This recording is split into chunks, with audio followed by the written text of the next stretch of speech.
أعوذ بالله من الشيطان الرجيم. بسم الله الرحمن الرحيم. يا أيها الذين آمنوا إذا قمتم إلى الصلاة فاغسلوا وجوهكم وأيديكم إلى المرافق وامسحوا برؤوسكم وأرجلكم إلى الكعبين وإن كنتم جنبا فاطهروا وإن كنتم مرضى أو على سفر أو جاء أحد منكم من الغائط أو لامستم النساء فلم تجدوا ماء فتيمموا صعيدا طيبا فامسحوا بوجوهكم وأيديكم منه ما يريد الله ليجعل عليكم من حرج ولكن يريد ليطهركم وليتم نعمته عليكم لعلكم تشكرون. صدق الله العظيم.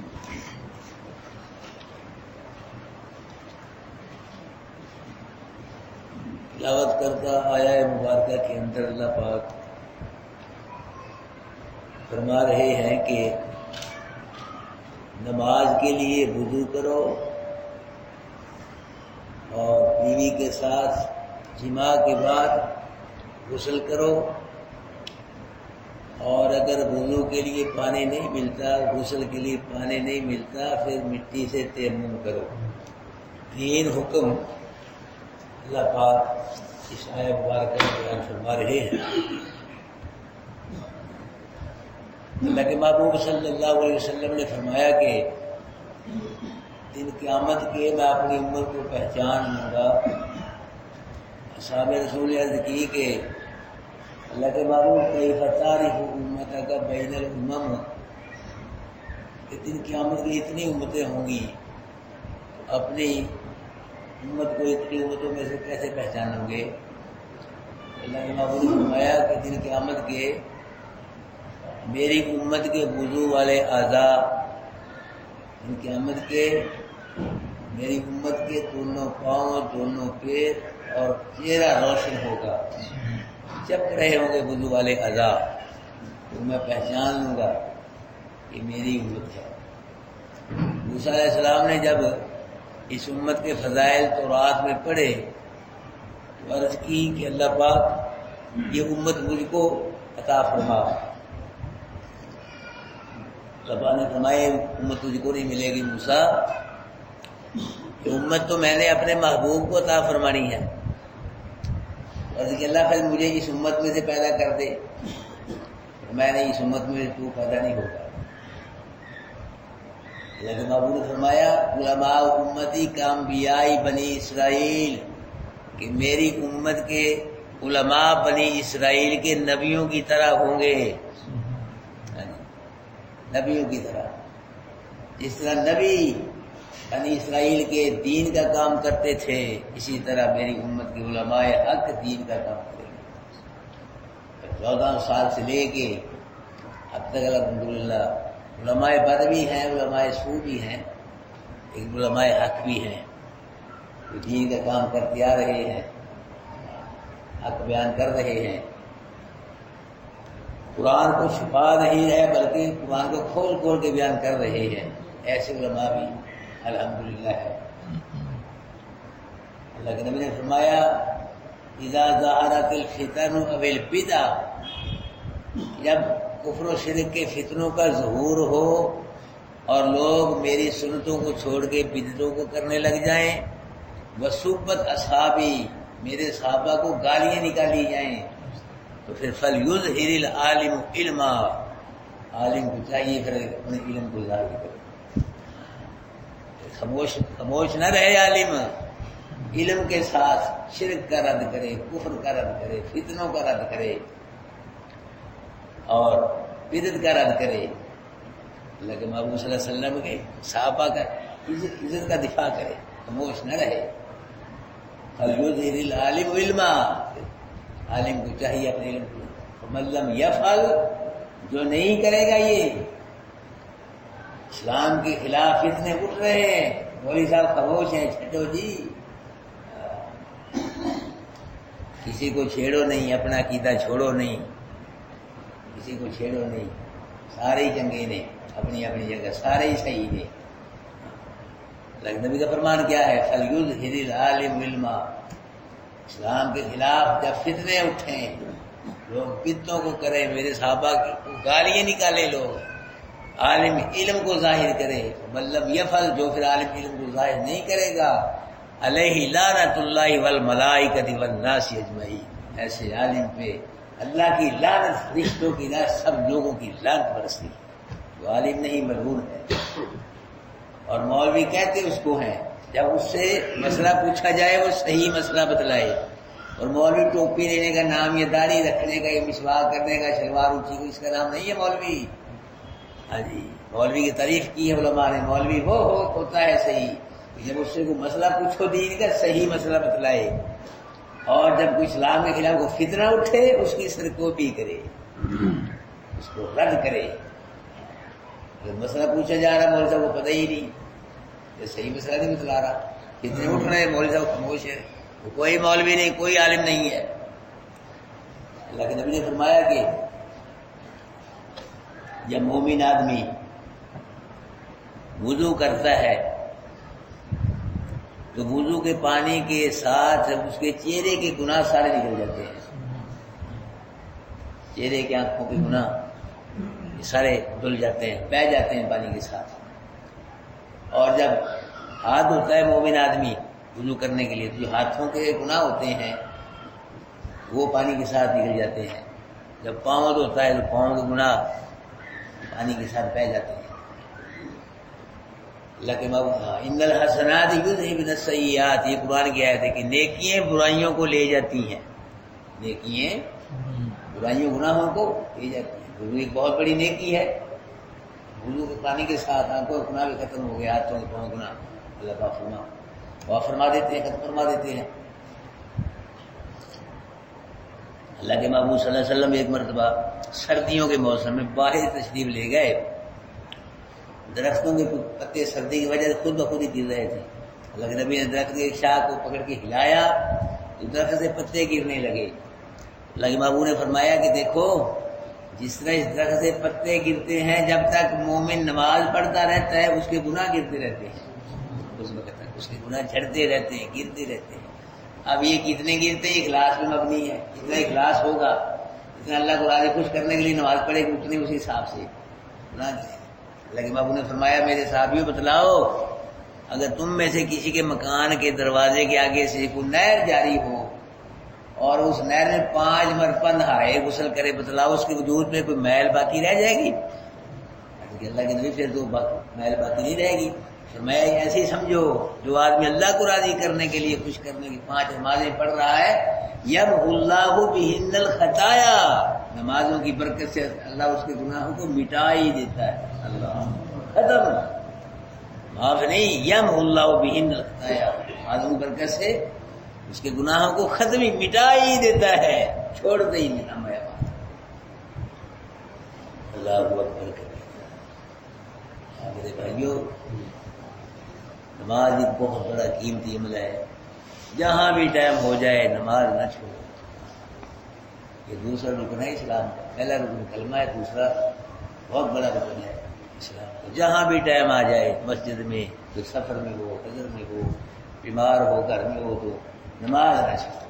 5 نمازوں یہ فرض ہے، فرض عین ہے، یہ نہیں چھوڑنی۔ ان قیامت کے سب سے پہلے نماز کا ہی حساب ہوگا۔ سب سے پہلے نماز کے بارے میں پوچھا جائے۔ اگر نماز میں کامیاب ہو گیا تو امید ہے دوسرے امتحانوں میں بھی کامیاب اللہ کر دے گا۔ اگر یہیں فیل ہو گیا آگے جو ہے حساب دوسرا وہیں فیل ہی فیل۔ جو پڑھتا ہی نہیں ہو کیا حساب دے گا؟ جو پڑھتا ہی نہیں، ہمارے کئی لوگ ہیں کئی بار الحمد للہ 5 نمازیں پڑھتے ہیں اور کئی صبح شام کی نماز پڑھتے ہیں، عشاء کی پڑھ لی، فجر کی پڑھ لی، بات ہے۔ کئی ایسے جو فجر کی بھی پڑھتے ہیں، 4 پڑھتے ہی نہیں، کئی فجر کی بھی نہیں پڑھتے، جمعہ ہی پڑھتے ہیں، جمعہ کی نماز، یہ جمعہ کی عید کی نماز پڑھتے ہیں سال بعد۔ عید والے تو وہ بھی نہیں پڑھتے، اس میں کاروبار میں لگے ہوتے ہیں۔ یہ ہمارا حال ہو گیا۔ یہ فرض عین ہے نمازیں، 5 نمازیں ہر مرد و زن پہ، بالغ عاقل مسلمان پہ فرض، یہ پڑھنی پڑیں گی، کوئی معاف نہیں ہے۔ بیمار ہو بیٹھ کے پڑھ لو، عید کی پڑھ لو، اللہ کو نہیں کر سکتے منہ کے ساتھ پڑھ لو۔ حالت جنگ میں بھی نماز معاف نہیں، یاد رکھے، پیچھے پڑھا ہے آپ نے 5ویں پارے میں، حالت جنگ میں بھی نماز معاف نہیں ہے۔ اللہ ہم سب کو اپنی رضا کے لیے 5 نمازیں پڑھنے کی توفیق نصیب فرمائے۔ اب سنو قرآن، فرمایا یا ایھا الذین آمنو، اے لوگوں جو ایمان لائے ہو، اس میں ہم بھی شامل ہیں۔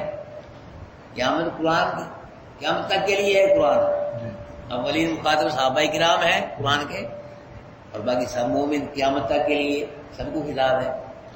اے ایمان والو، اذا قمتم الی الصلاۃ، جب تم کھڑے ہو اٹھو نماز کے لیے، یعنی جب تم نماز پڑھنے کا ارادہ کرو، نماز پڑھنی ہے پھر کیا کرنا ہے؟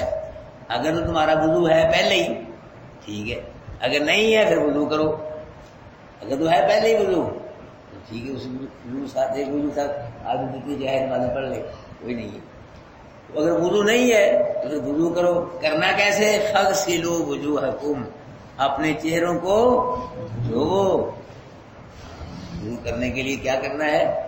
اپنے چہروں کو، یہ وجوہ وجہ کی جمع ہے، وجہ کہتے ہیں میں چہرے کو، چہرہ جو ہے نا پیشانی کے بالوں سے لے کے تھوڑی کے نیچے تک، اور ایک کان کی لو سے لے کے دوسرے کان کی لو تک، یہ چہرے کی حد ہے، یہ چہرہ ہے سارا، یہ داڑھی نیچے کان یہ پیشانی، یہ سب چہرہ ہے۔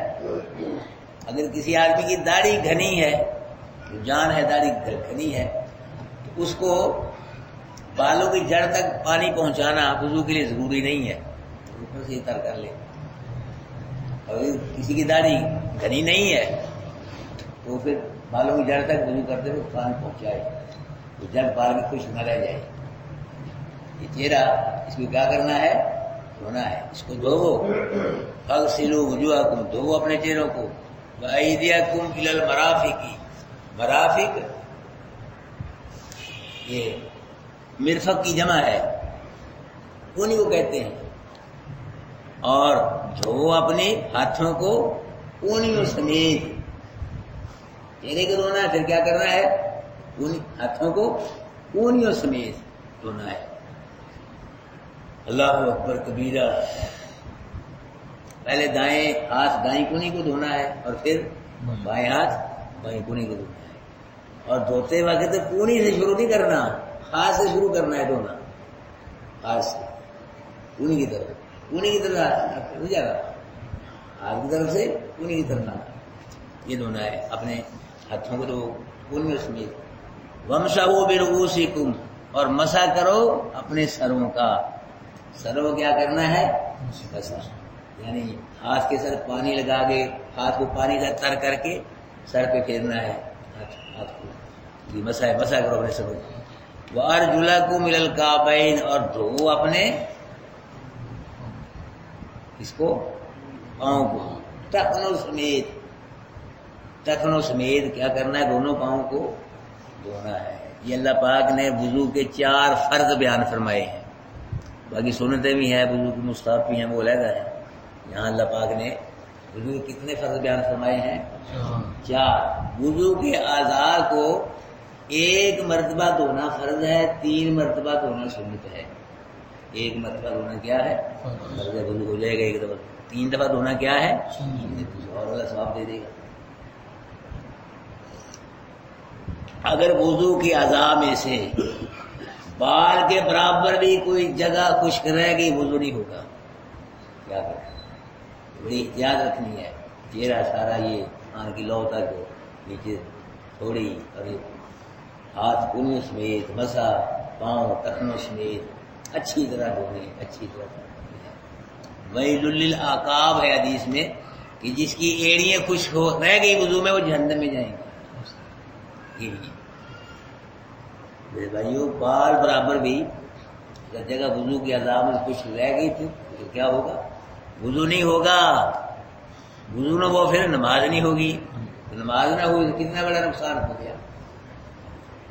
وضو دھیان توجہ کے ساتھ کیا کرو کہ وضو کے جو اعضاء ہیں جن کا دھونا فرض ہے وہ ذرہ برابر بھی خشک نہ رہے، اچھی طرح دھو۔ اور حدیث میں آتا ہے جس نے وضو کر کے پڑھا اشہد اللہ الہ الا اللہ وحدہ لا شریک لہ واشہد ان محمدا عبدہ، دوسرا کلمہ پڑھا جس نے وضو کرنے کے بعد دن قیامت کے ایسے خوش نصیب کے لیے اللہ جنت کے 8 دروازے کھولے۔ اللہ میرے بات، یہ نبی کا فرمان ہے، حدیث ہے نبی کی، میری بات نہیں، کسی مولوی کی بات نہیں۔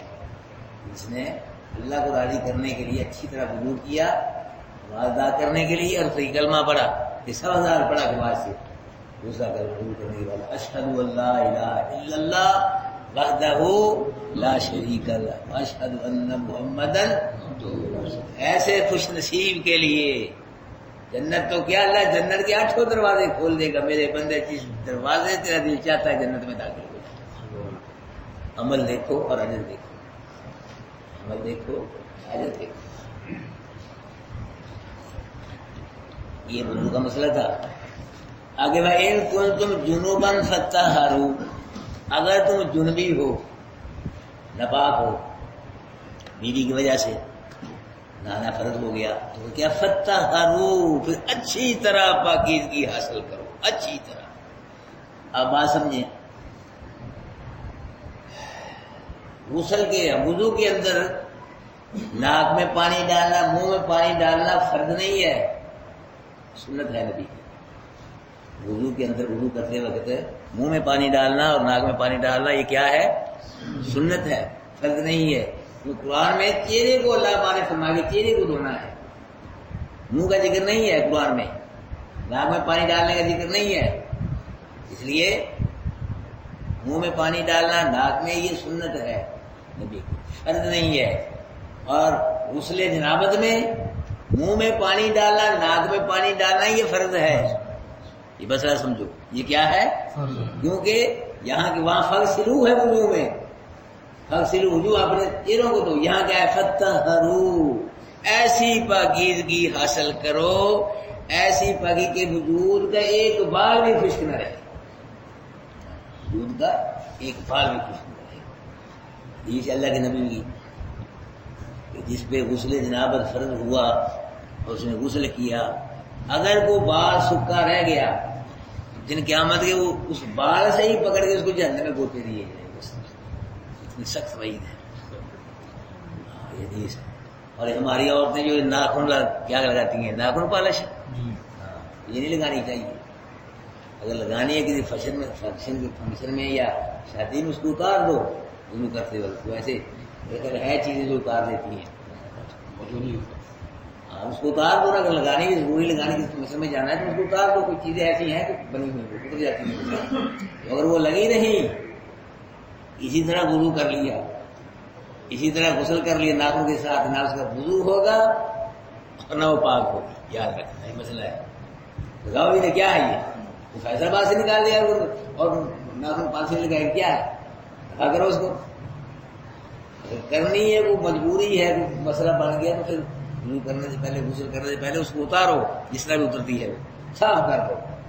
اگر اسی طرح لگی رہی ناخنوں میں پالش، اس کی وجہ ہے کہ وہ طے جم جاتی ہے، اس کی پانی ناخن تک جاتا ہے، اس لیے پانی یہ سارا طے ناخن وغیرہ اور یہ سارا جسم جو ہے اس کو ترک کرنا بہت ضروری، پانی بہانا ہے اس کو۔ وضو کے کتنے فرض ہیں؟ 4۔ چہرے کو دھونا سارے کو، اور ہاتھوں کو دھونا پوری، اس میں مسح کرنا سر کا، اور پاؤں کو اس کی 4 فرض ہیں۔ اور غسل کے 3 فرض ہیں۔ منہ میں پانی ڈالنا اچھی طرح، ناک میں پانی ڈالنا اور سارے وجود پہ پانی بہا لینا، یہ کیا ہے؟ غسل کے 3 فرض ہیں۔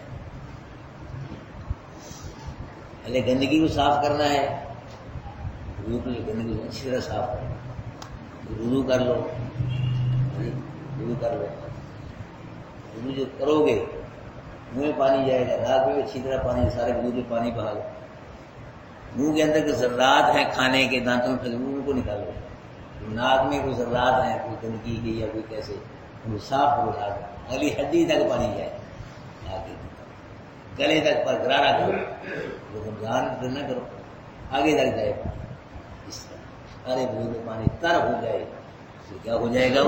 غسل ہو جائے گا۔ ذرہ بال برابر بھی جگہ خشک رہے گی تو غسل نہیں ہوگا۔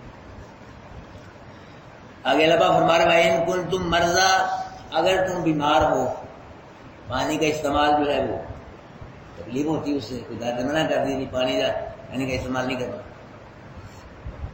پانی کے استعمال سے بیماری کے بڑھنے کا خطرہ ہے۔ اولا سفر، یا سفر پہ ہو پانی ملتے ہی نہیں، تو مل رہا ہے نا پانی، ایسا واقع ہو سکتے پچھلے دور کے اندر جنگلوں میں لوگ سفر کرتے تھے، پانی کئی میل تک پانی نظر نہیں آتا تھا، ابھی ایسے علاقے سہارا ریگستان وغیرہ ہیں اس علاقے، اگر سفر پہ ہو پانی ملتے ہی نہیں، 1 میل یا 1 میل سے زیادہ ہے، تو پھر کیا کرو؟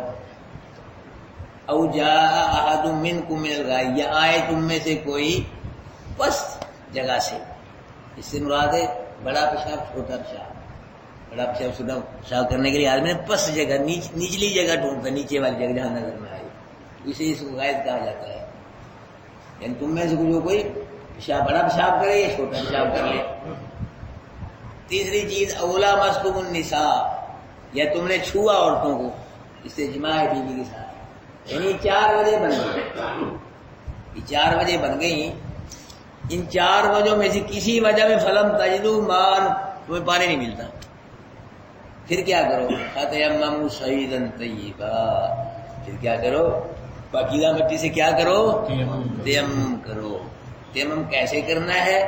فامسحوا بوجوہکم وایدیکم منہ، پوچھو تو اپنے چہروں کو اور اپنے ہاتھوں کو مٹی سے، ایک بار دونوں ہاتھ ایسے پاکیزہ مٹی پہ ایسے مارو، ایسے لگا دو، اگر زیادہ مٹی نہیں لگی جیسے چہرے پہ پھیر دو، ایسے اگر زیادہ مٹی ایسے جھاڑ دو، زیادہ مٹی ایسے کیا کرو سارے چہرے پہ، جہاں جہاں وضو کے لیے پانی پہنچا وہاں سارے پھیر دو، ایسے ایک ضرب پھر لگاؤ مٹی ایسے، بایاں ہاتھ جو ہے یہ دائیں پہ پھیر دو اس طرح کر کے ایسے، اور دائیں ہاتھ یہ اب تیمم ہو گیا۔ اب جو کام تم وضو سے کرتے تھے وہ تیمم سے کر سکتے تھے، یہ تیمم۔ اللہ پاک فرما رہے ما یرید اللہ لیجعل علیکم من حرج، نہیں ارادہ کرتا اللہ تم کو تنگی میں ڈالنے کا، تنگی میں تو ڈالنا کیا، تنگی میں ڈالنے کا اللہ ارادہ بھی نہیں کرتا۔ اللہ مطلب یہ ہے کہ یہ جو وضو والا قانون ہے کہ وضو کرو نماز کے لیے، اور جماع کے بعد کیا کرو؟ کیوں جی؟ غسل کرو، اگر پانی نہیں ملتا وضو کے لیے غسل کی کیا کرو؟ یہ 3 قانون جو اللہ نے فرمائے ہیں یہ تنگی نہ سمجھو، یہ تو اس لیے بیان فرمائے ہیں وَلَٰكِن يُرِيدُ لِيُطَهِّرَكُمْ، تاکہ اللہ تم کو پاک کرے، تنگی نہ سمجھو ان کو، وضو والے قانون کو، غسل والے تیمم، یہ تو اللہ پاک رکھنا، پاک دیکھنا چاہتا ہے تم کو، تم پاک رہو۔ اور اگر وضو کے لیے غسل کے لیے پانی ضروری ہوتا پھر بھی تنگی تھی، جس کے بغیر ورنہ وضو کر ہی نہیں سکتا، پانی ہونا چاہیے، وضو ضروری ہے، اور غسل کے لیے بھی پانی ضروری ہے، اگر پانی غسل نہیں۔ اللہ پاک نے تیمم کا قانون بیان فرما کے یہ آسانی فرمائی ہے تمہارے لیے۔ ہاں یہ بھی ہو سکتا تھا تیمم کا قانون نہ ہوتا، پھر پہلی شریعتوں میں ہے ہی نہیں تھا، یہ پہلی شریعتوں میں تیمم نہیں تھا، یہ ہمارے نبی کی شریعت میں تیمم ہے۔ تو اللہ پاک یہ فرما رہے ہیں کہ اللہ پاک تم کو پاک کرنا چاہتا ہے، یہ قانون بیان کر تم پاک رکھو۔ فرمایا ان اللہ یحب التوابین ویحب المتطہرین، اللہ توبہ کرنے والوں کو پسند کرتا ہے اور پاک لوگوں کو اللہ پاک کیا کرتا ہے؟ پسند کرتا ہے۔ ان اللہ جمیل ویحب الجمال، اللہ جمیل ہے اور جمال کو ہی پسند کرتا ہے۔ حقیقت وَثِيَابَكَ فَطَهِّرْ، محبوب اپنے کپڑوں کو پاک رکھو، پاک۔ مسئلہ سمجھو اب یہاں، ثیاب یہ ثوب کی جمع ہے، ثوب کہتے ہیں کپڑے کو عربی میں، اردو میں اور فارسی میں ایک واحد اور 2 جمع عربی میں ایک واحد، دو تثنیہ، تین جمع شروع ہوتی ہے. تین کپڑے تو قرآن سے ثابت ہے نبی کے. بس یا کا وطہر، محبوب اپنے کپڑوں کو کیا رکھ، نہیں سمجھے مسئلہ. ان تین کپڑے تو قرآن سے ثابت ہو رہے نبی کے. علیکم بالامائم کا لفظ آ رہا ہے، پگڑی باندھ کچھ یہ سر پہ پگڑی رکھا کرو، ٹوپی رکھا کرو نماز میں. ویسے جی اچھا لگتا ہے، نبی کی سنت ہے پگڑی باندھنا، ٹوپی رکھنا. عمر رجزہ فاجر، معروف گندگی سے دور رہو. اسلام کیا ہے کہ پاکیزہ مذہب ہے، پاک مذہب ہے. جیسا اسلام پاکیزہ ایسا مذہب وہ پاک ہے ہی نہیں، سب سے پاکیزہ. کئی لوگ کہتے ہیں نہیں مولوی جی دل دی پاکی ضروری ہوتی ہے. کئی دفعہ مجھے لوگوں نے کہا وہ دل پاک ہونا چاہیے، اور دل بھی پاک ہو تو بدن بھی پاک ہو. اللہ نے نبی فرما رہے بس یابا کا مسئلہ ہی اپنے کپڑوں کو پاک رکھو. کپڑے بھی پاک ہوں، دل بھی پاک ہو، جسم بھی پاک ہو، بچے بھی پاک ہو، گھر کا ماحول بھی پاک ہو، کھانا ہی پاک ہو، پینا ہی پاک ہو، بسترے ہر شے پاک رکھو. ہمارے اکثر گھروں میں اللہ پاک کرے کئی گھر ایسے ہوتے ہیں کہ کھانا پینے کی اتفاق ہو جاتا ہے، کھانا بس وہ اسمیل جاتی ہے اس میں سے ہوتا ہی نہیں. حالانکہ وہی کی آپ لاتے ہیں بازار سے، وہی وہاں جاتا ہے، وہی سبزی وہی بہت سارا. لیکن ہماری بیویاں کو ایسی ہوتی ہیں وہ برتنوں میں صفائی رکھتی ہیں، کپڑوں میں صفائی نہیں رکھتی، اسمیل آتی ہے گھروں سے. بڑی بڑی کوٹھی ہیں، قالین سوکھ ہے لیکن اسمیل آ رہی ہے. گھروں کو صاف رکھو، کپڑوں کو صاف رکھو. مسجد میں آؤ صفائی کے ساتھ آؤ، اچھے کپڑے پہن کے آؤ. خضوع یا بنی آدم خضوع زینتکم عند کل مسجد. اللہ مسجد میں آؤ تو بن سور کے آؤ، اچھا لباس پہن کے آؤ، صاف ستھرا لباس، گندا پھندا لباس پہن کے، بدبو والا لباس. آؤ گے فرشتے آتے اللہ کے. اللہ نے فرمایا کہ مسجد کے اندر کوئی بدبودار چیز کھا کے نہ ہو، کچا پیاز، لہسن اور یہ مولی وغیرہ، حکا سگریٹ پی کے بدبو آئے گی مسجد میں. جو نمازی ہوں گے چلو دور نہیں جائے گی، قریب نہ اس کو اسمیل آئے گی تو اچھا نہیں سمجھے گا، طبیعت خراب ہوگی. یہ مسجد کے اندر منہ کو صاف رکھو، کر دیا ہو، کپڑے صاف، جسم صاف، کوئی اسمیل نہ آئے، کوئی دوسرا نمازی پریشان نہ ہو. اللہ فرما رہے اللہ پاک تو یہ چاہتا ہے کہ تم پاک رہو، تم کو پاک کرنا چاہتا ہے. اور وَلِيُتِمَّ نِعْمَتَهُ عَلَيْكُمْ، اور اپنی نعمت کو تم پہ پورا کرنا چاہتا ہے. یہ تیمم والی نعمت جو ہے اللہ فرما رہے ہیں کہ اس کو پورا کرنا چاہیے. دوسری حکومتوں کی شریعت میں تیمم نہیں تھا، ہمارے نبی کی شریعت میں تیمم ہے. اور یہ اللہ پاک نعمت تم کو کیوں دی تیمم والی؟ لعلکم تشکرون، تاکہ تم کیا کرو اللہ کا شکر ادا کرو. کتنی آسانی فرما دی اللہ پاک نے. پانی ضروری ہوتا وضو کے لیے، اس لیے یہ تو مسئلہ تھا، پانی نہیں ملتا. وضو نقصان دیتا ہے، وضو میں پانی یا غسل میں نقصان دیتا ہے. یہ پانی ہے ہی نہیں، دور ہے پانی پر، کیا کر لو تم؟ اللہ نے آسانی فرمائی کر لو. اللہ اور یہ بھی امی عائشہ صدیقہ رضی اللہ تعالیٰ عنہ کی برکت سے یہ تیمم والا قرض ملا ہے. ایک سفر میں امی عائشہ صدیقہ رضی اللہ تعالیٰ عنہ کا نا ہار گم ہو گیا.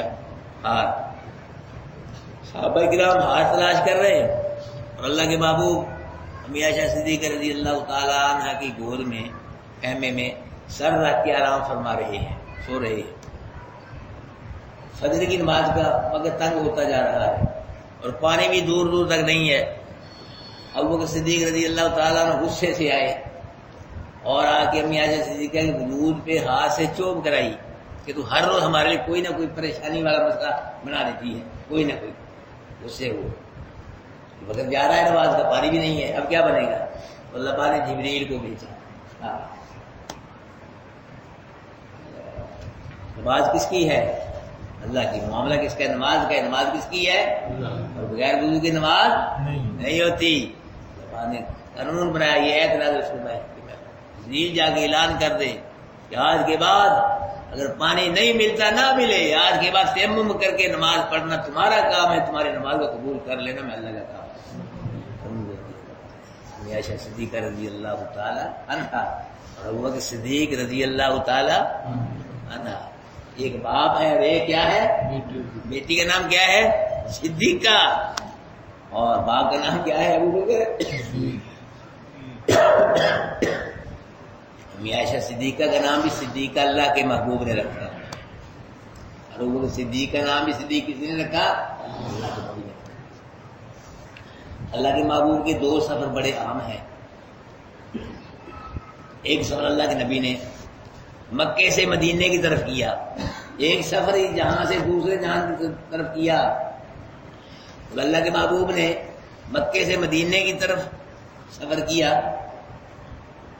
اللہ تو غار ثور میں اللہ کے محبوب ابو بکر صدیق کی گود میں سر رکھ کے کیا کر رہے ہیں؟ آرام فرما رہے ہیں. شاہ ولی اللہ محدث دہلوی رحمۃ اللہ علیہ فرماتے ہیں کہ جب اللہ کے محبوب ابو بکر صدیق کی گود میں غار کے اندر سر رکھ کے آرام فرما رہے تھے، وہ روح پرور منظر ایسے محسوس ہوتا تھا کہ جیسے ریل پہ اللہ کا قرآن کھلا ہوا ہو. ابو بکر صدیق کی گود ریل بنی ہوئی ہے، نبی کا چہرہ قرآن بنا ہوا ہے. پڑھنے والا کون ہے اوپر؟ ابو بکر صدیق. جب اللہ کے محبوب اس دنیا سے، اس جہاں سے دوسرے جہاں کی طرف رخصت ہوئے تو گھر کے اندر، حجرے کے اندر اللہ کے محبوب صلی اللہ علیہ وسلم اپنی وفات کے وقت امی عائشہ صدیقہ کی گود میں سر رکھے ہوئے. گھر میں، حجرے میں بیٹی صدیقہ کی گود آباد ہے، اور غار میں ابو بکر صدیق باپ کی گود آباد ہے. یہ گھرانہ ہی بڑا آباد ہے بھائی. عورتوں میں سے، پوری کائنات کی عورتوں میں سے امی عائشہ صدیقہ رضی اللہ تعالی عنہ کا مقابلہ کوئی عورت نہیں کر سکتی. اور نبیوں کے بعد باقی مسلمانوں میں لکھا ولی ہیں، کوئی حافظ ہے، عالم قاری، جو بھی ہیں، ابو بکر صدیق کا کوئی مقابلہ نہیں کر سکتا. اس کا عورتوں میں سب سے زیادہ شان ہے، اور اس کا نبیوں کے بعد دوسرے لوگوں میں سب سے زیادہ شان ہے. یا ایھا الذین آمنوا، اے لوگوں جو ایمان لائے، اذا قمتم للصلاۃ، جب قائم کرو تم نماز کو، یعنی نماز پڑھنے کا ارادہ کرو، فاغسلوا، پس دھو تم وجوہکم، اپنے چہروں کو، وایدیکم، اور اپنے ہاتھوں کو، الی المرافق، گونوں سمیت، وامسحوا برؤوسکم، اور مسح کرو اپنے سروں کا، وارجلکم الی الکعبین، اور دھو اپنے پاؤں کو ٹخنوں سمیت. وَإِن كُنتُمْ، اگر ہو تم جنباً، جنبی، ناپاک، فطہروا، بس اچھی طرح پاکیزگی حاصل کرو. وَإِن كُنتُمْ مَرْضَىٰ، اگر تم بیمار ہو، او عَلَىٰ سَفَرٍ، یا سفر پہ ہو، او جاء أَحَدٌ مِّنكُم مِّنَ الْغَائِطِ، آئے تم میں سے کوئی ایک پست مقام سے، مراد بڑا پیشاب چھوٹا پیشاب ہے. أَوْ لَامَسْتُمُ النِّسَاءَ، تم نے چھوا ہے عورتوں کو، مراد جماع ہے بیوی سے. فَلَمْ تَجِدُوا مَاءً فَتَيَمَّمُوا صَعِيدًا طَيِّبًا، پھر کیا کرو؟ نہیں پایا تم نے پانی کو، بس تیمم کرو پاکیزہ مٹی سے. فَامْسَحُوا، پوچھو تم اپنے چہروں کو اور اپنے ہاتھوں کو مٹی سے. ما یرید اللہ، نہیں ارادہ کرتا اللہ، لیجعل علیکم من حرج، تاکہ تم پہ کوئی تنگی ڈالے، ولکن یرید لیطہر، اللہ ارادہ کرتا ہے تاکہ تم کو پاک کرے. ولیتم نعمتہ، اور تیمم والی نعمت تم پہ کیا کرے؟ پورا کرے. ولعلکم تشکرون، پھر کیا کرو تم؟ اس تیمم والی نعمت کا اللہ پاک کی کیا کرو تم؟